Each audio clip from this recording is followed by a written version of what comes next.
Well, a sound designer on this film is in charge of the sound of the effects, the world that we create for the movie, the sound effects, the ambiances, the background, to give it a life and make it believable and fun. It's our world from a toy's perspective.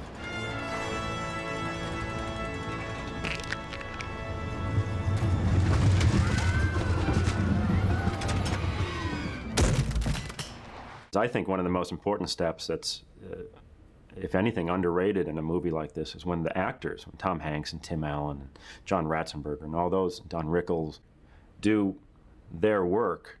They're so, especially in Toy Story 2, to me, they're so established as those characters that now the characters come to life in an amazing way, because those voices are Woody and Buzz and the characters. We'll have to cross. You're not turning me into a mashed potato. I may not be a smart dog, but I know what roadkill is. Well, the crossing the road scene is the epitome of using contrast, like these movies do. The whole idea is that you cut between moments where the toys are crossing the street.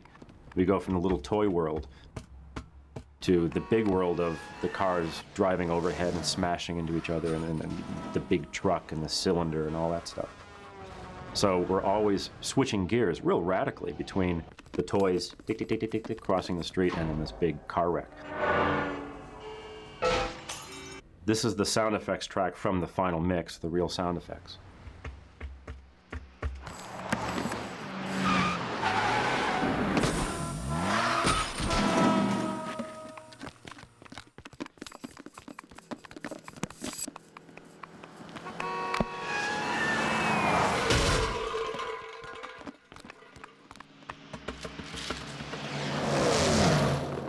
Meanwhile, Randy Newman is writing the score. One of the first choices we had to make is how to do the music, and I thought it was a great idea to have the music only score the moments where the toys come alive. So when the toys walk, the music underscores that, because Randy Newman's idea with the music is to kind of score the magic of the fact that these toys are alive all the time. That's his attitude, which is perfect for the movie. But when they stop, that kind of magic of the film stops. We go into our reality, our world. So the music goes away, and it's just those nasty sound effects of cars screeching and hubcaps spinning overhead and that kind of stuff, that big stuff. When the toys get up after the crash, Randy Newman comes back in with the music. This is the final music from Randy Newman.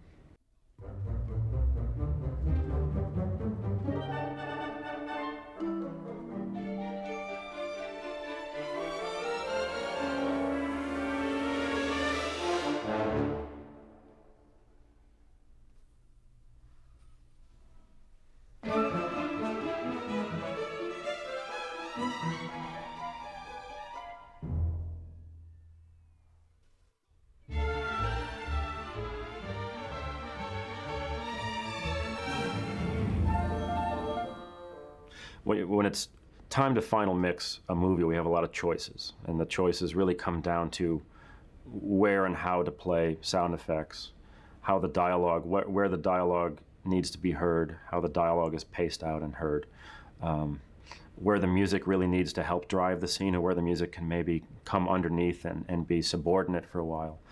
And we're always trying to give it a dramatic shape so that it's not all at the same level, and you with the mix are trying to give something life by having different things happen all the time, and contrast and dynamics.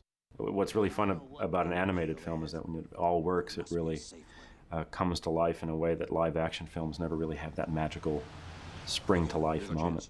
Ready, set, go!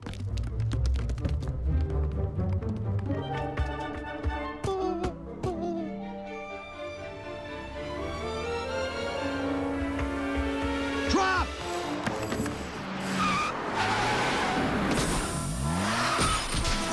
Go!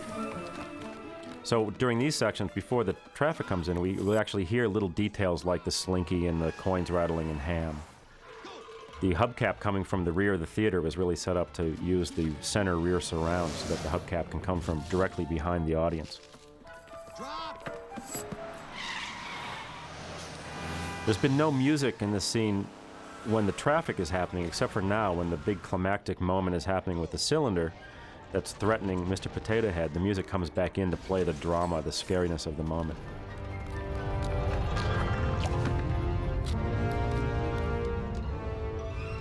It's very hard to have a mix that you would hear the rumbling, huge cylinder as well as the gum snapping back up from the street.